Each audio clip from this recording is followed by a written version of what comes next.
Oi gente, tudo bem com vocês? Meu nome é Manu e no vídeo de hoje eu vou responder algumas perguntinhas que vocês fizeram pra mim lá no Instagram. Então, se você quer participar dos próximos vídeos respondendo perguntinhas, é só você me seguir lá no Instagram, Manu Pedrini, para você mandar sua perguntinha para aparecer aqui no canal. Primeiramente, quero falar para vocês que eu não vou conseguir responder todas as perguntas da caixinha, porque realmente são muitas perguntas repetidas. Então eu peguei as perguntas que vocês mais têm dúvidas e para os próximos vídeos, né, vou abrindo mais caixinhas pra gente ir conversando. Então vamos lá, anotei as perguntinhas aqui no meu caderno porque eu prefiro, acho bem melhor. Então vamos para a primeira pergunta. Qual foi o maior desafio que você encontrou no casamento? Então, na verdade, eu encontrei uns dois desafios, né, maiores assim no casamento. O primeiro desafio que eu encontrei foi me adaptar com a nova rotina. Por quê?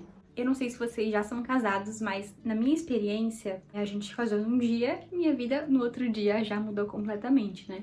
Porque a gente tem uma nova rotina, eu vou ter que cuidar da casa, cozinhar, realmente ter toda uma rotina de cuidado com o lar, que eu não tinha antes, né? Eu ajudava minha mãe, claro, mas não como eu faço as coisas agora, que eu lavo roupa, passo pano, faz tudo realmente em casa. Claro que o Queiroz me ajuda, mas essa parte realmente fica mais pra mim, porque eu fico em casa, né? Eu trabalho de casa e ele trabalha fora. Então eu prefiro, já que eu fico mais tempo em casa, eu prefiro cuidar da casa e tal. E realmente foi uma escolha minha, ser dona de casa, trabalhar em casa, realmente pra cuidar do lar, porque é uma coisa que realmente eu amo muito. Mas essa questão de me adaptar com a nova rotina, me adaptar com a casa, com o jeito de limpar as coisas, né? Encontrar produtos certos para as coisas, realmente essa foi uma parte mais complicadinha. Mas com o tempo eu fui me adaptando, fui me encontrando nas coisinhas e realmente só com o tempo realmente eu fui me acostumando. O segundo desafio foi cozinhar. Assim, antes de casar, eu não sabia cozinhar quase nada. Assim, eu só sabia fritar um ovo e olhe lá, fazer arroz e muito doce. Eu gostava muito de fazer bolo, torta, essas coisas, mas só isso. De salgado, eu não sabia fazer muita coisa. Então eu fui realmente aprendendo errando. Eu fazia e errava, até realmente conseguir fazer uma comida gostosa. Mas no início foi bem complicadinho, né? E elas falam no YouTube como fazer estrogonofe, como fazer tal coisa. E assim, foi indo, gente. Mas com o tempo as comidinhas foram ficando um pouquinho mais gostosas. Vamos para a próxima pergunta. Como foi para você sair da casa dos seus pais para se casar? Noiva por aqui sofrendo um pouco com isso. Então, eu confesso para vocês que foi um pouco estranho, porque a gente já tinha uma rotina fixa ali, né, da nossa família. Para quem não sabe, eu morava com meus pais, né, minha mãe, meu pai e minha irmã, e a gente já tinha uma rotina de acordar, às vezes eu tomava café com meu pai, né, então a gente já tinha uma rotina bem fechadinha. Então eu sair da casa dos meus pais já foi uma grande mudança, e não ter eles na minha rotina foi bem complicado. E a nossa rotina, né, quando eu morava com eles, era muito agitada, porque a gente sempre tinha muita coisa pra fazer, e saía de casa, e voltava, e saía, e era uma coisa muito agitada. E agora que a gente tá morando, né, tô morando com o Queiroz, que a gente tá casado, eu tenho uma rotina muito mais calma. Eu não saio muito, né, a gente tem nossa rotina bem certinha, então realmente acabou que eu senti um pouco, né, tipo, no início eu ficava muito estranhando o silêncio, mas hoje eu já sou muito acostumada com isso, então tá bem mais de boa. Mas nessa questão da saudade, eu não senti muito porque a gente sempre tá indo na casa dos meus pais. Mas eu acho que se eu morasse, tipo, em outra cidade, em outro estado, com certeza eu ia sentir bem mais. Mas como a gente não mora tão longe também, pra gente foi bem de boa. Eu tenho um vídeo que eu gravei faltando um mês pro meu casamento, que eu realmente abri meu coração e eu falei sobre essa questão de sair da casa dos pais. E um mês antes de sair de casa, eu tava muito mais emotiva, assim, sabe? Eu não sei explicar pra vocês, eu acho que realmente foi Deus mesmo, porque na semana ali do casamento, depois do casamento, eu fiquei muito mais calma. E eu não senti toda aquela euforia, sabe? Aquela coisa de chorar por causa de sair da casa dos pais. Eu tava muito mais calma, muito mais controlada do que tava um mês antes.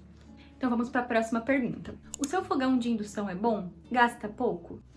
Para quem não sabe, eu tenho um fogão de indução, ou seja, ele não tem a chama do fogo e tem apenas duas bocas. Muita gente fala, Manu, tu consegue se virar com duas bocas? E sim, gente, dá super certo, porque eu tenho panelas que não vão no fogão, ou seja, eu tenho chaleira elétrica, que ajuda pra caramba, eu tenho panela de pressão elétrica, que também não precisa ir no fogo, e eu tenho a air fryer, então ajuda muito. E assim, esse fogão, ele é muito bom.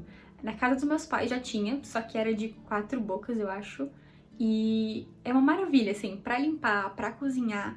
Assim, eu não tinha muita paciência, assim, pra limpar fogão, como é que é o nome? Elétrico. Acho que é elétrico que se chama, né? Que tinha que limpar aquelas pecinhas e tal, eu não tinha muita paciência. Então, esse aqui já veio com o apartamento, então a gente não precisou colocar. E aquele ali só passa um paninho, uma esponja e tá limpo. Eu não sei dizer pra vocês se ele gasta mais ou menos do que o elétrico, porque eu nunca tive o elétrico. Mas a gente gasta mais energia por conta dele, né? Obviamente. Mas também, por outro lado, a gente não gasta com gás. Então acho que dá elas por elas. Mas se fosse pra eu escolher, com certeza eu iria escolher o fogão de indução. Mas tem que pensar certinho porque as panelas pro fogão de indução são diferentes das panelas pro fogão elétrico. Elas são um pouquinho mais carinhas também.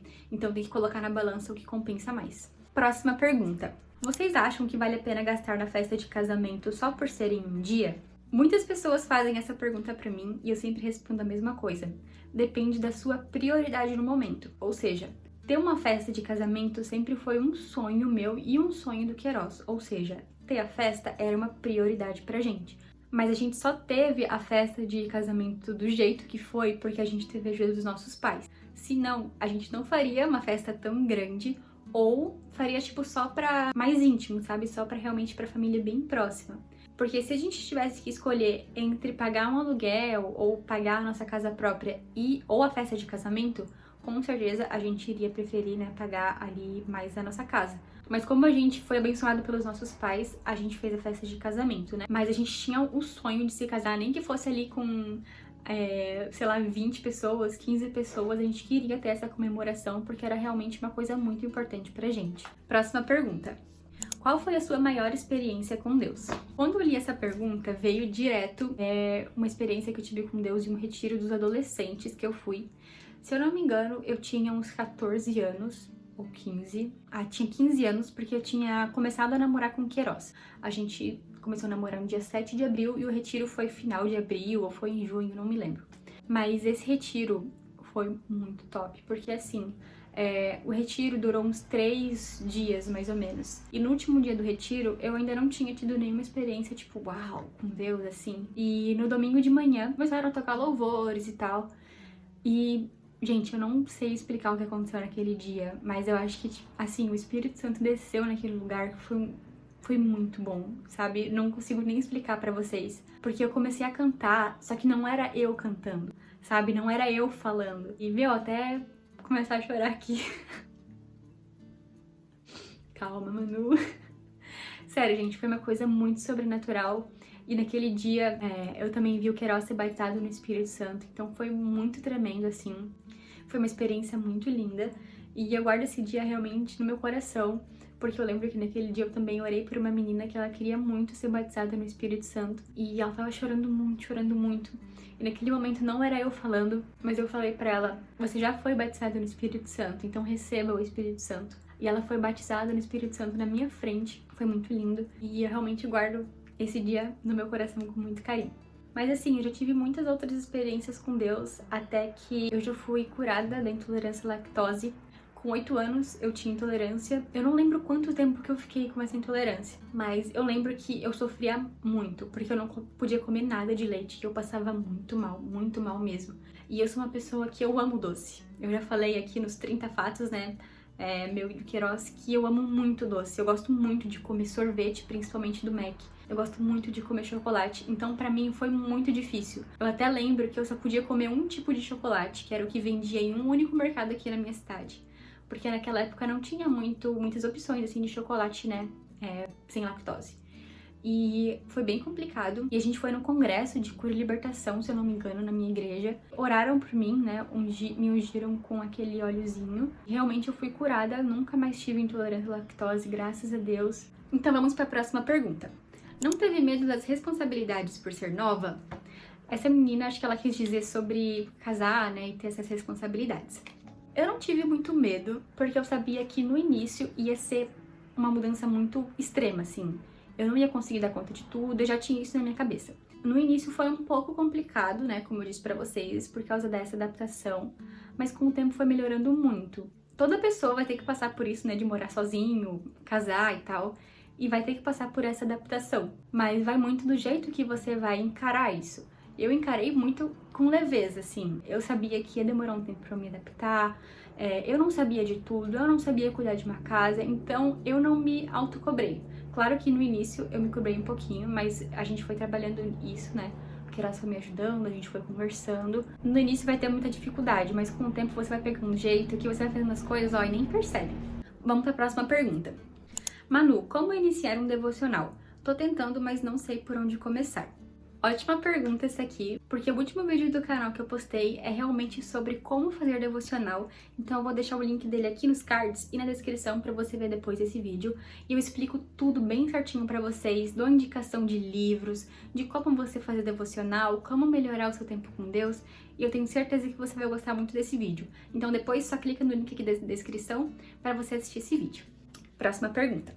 Pretende ter filhos? Muitas pessoas perguntam isso pra mim, até que a minha mãe e a minha sogra me cobram bastante, né, pra ter filhos. Mas assim, gente, nós pretendemos sim ter filhos, nós queremos muito, nós dois amamos crianças. É um dos nossos maiores sonhos ter filhos. A gente pensa em ter pelo menos 2, né, não sei quantos mais, 3 e tal. Mas a gente pretende ter no mínimo duas crianças. E tudo no seu tempo, né, a gente tem mais ou menos uma previsão de quando a gente quer ter filhos. Mas Deus sabe de todas as coisas, então se for pra gente ter antes, pra gente ter mais depois, vai ser uma bênção e eu já tô muito empolgada pra ter filhos, porque já penso em fazer no enxoval, né, fazer tudo bordadinho, tudo bonitinho, arrumar o quarto. Então sim, a gente pretende ter, mas tudo no seu tempo. Próxima pergunta. Essa pergunta eu achei ela muito profunda mesmo, então vamos lá. Características de uma boa namorada, buscando o propósito de ser uma esposa sábia que edifica o lar. Então vamos lá, vamos para essas características. Eu vou falar isso de acordo com o que eu tô aprendendo, lendo livros e lendo a Bíblia, e depois eu vou dar uma indicação de um livro para vocês. Bom, as características de uma mulher sábia que edifica o lar, né, que tá buscando edificar o seu lar, a primeira é autocontrole. Isso eu realmente aprendi na prática, porque no início do casamento eu era muito estressada e eu me irritava com tudo.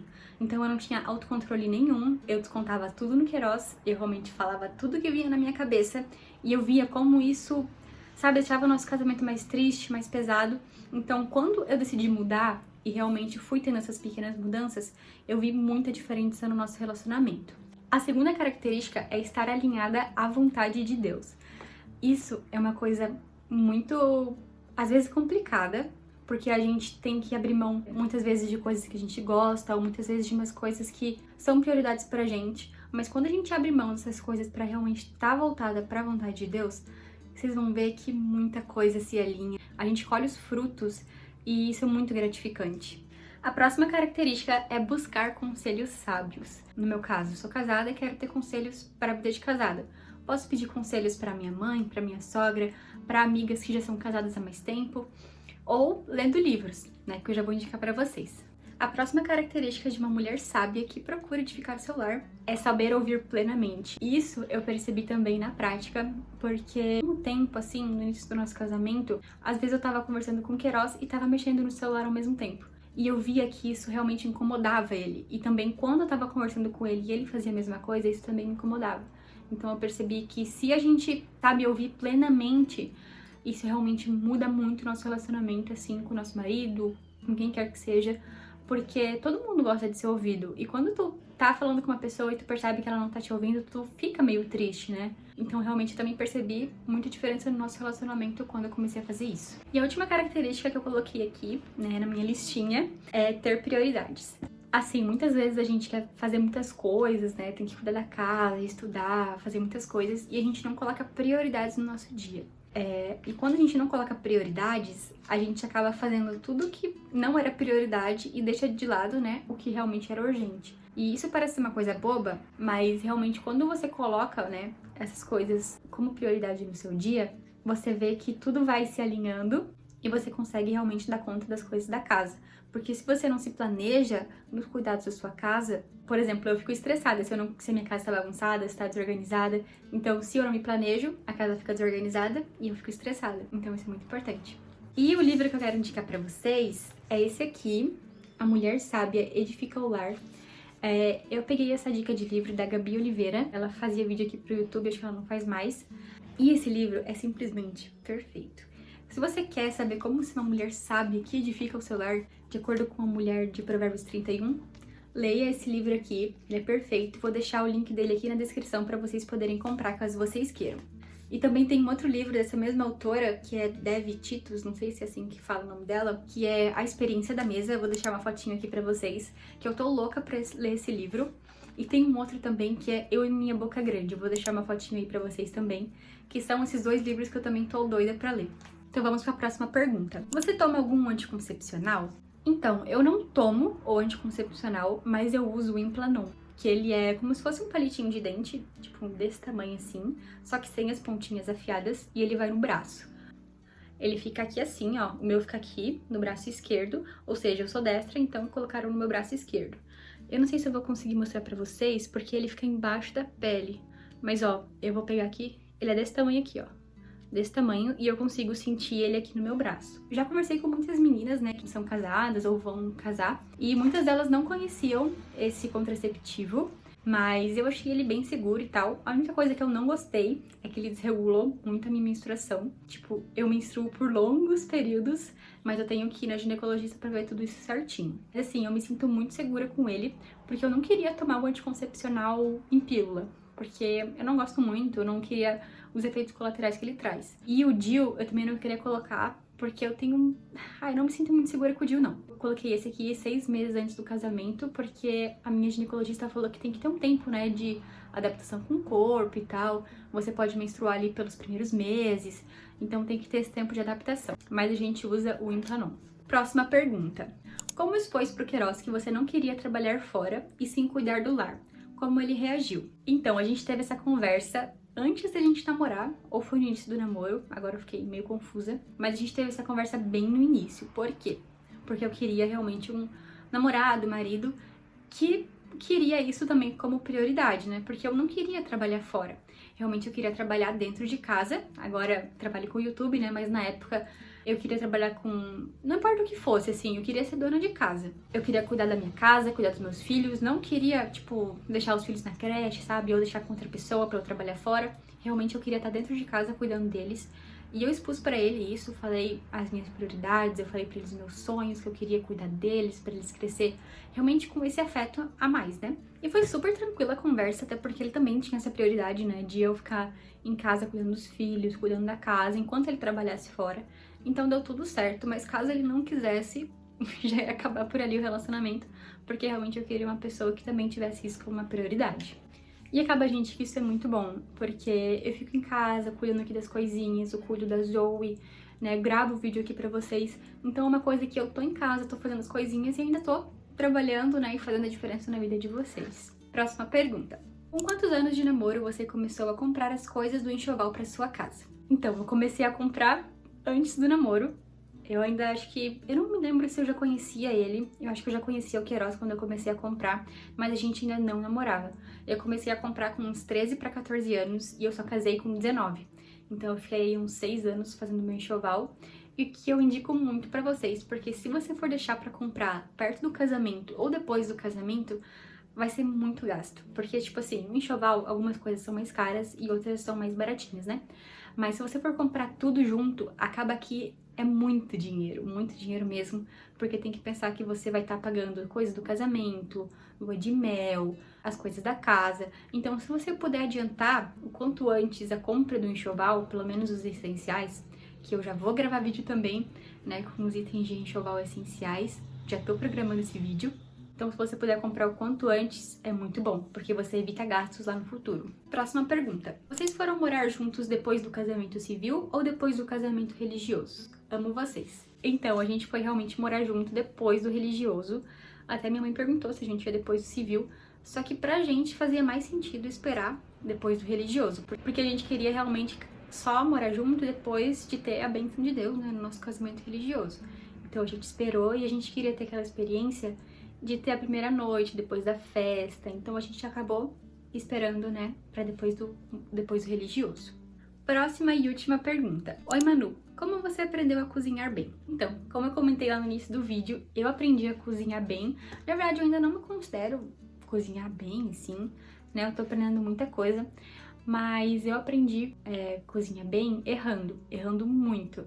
Por exemplo, quando eu fiz meu primeiro estrogonofe, eu cortei muito grande os pedaços de frango, tipo, eles ficaram desse tamanho, assim, tipo, muito grande. E ele ficou branco, não ficou nem um pouco gostoso. Só que assim, de tanto eu errar o estrogonofe, sabe, tipo, fiz uma vez, errei nisso. Ah, seria bom se eu colocasse mais sal, seria bom se eu colocasse mais ketchup. Então eu fui melhorando, fui colocando as coisinhas e assim eu fui melhorando. Eu tinha muito medo de errar na cozinha, mas quando eu percebi que quanto mais eu errava, mais eu ia aprimorando as receitas, então eu fui, sabe, deixando de lado esse perfeccionismo que só atrapalha a gente e realmente fui melhorando aí na cozinha.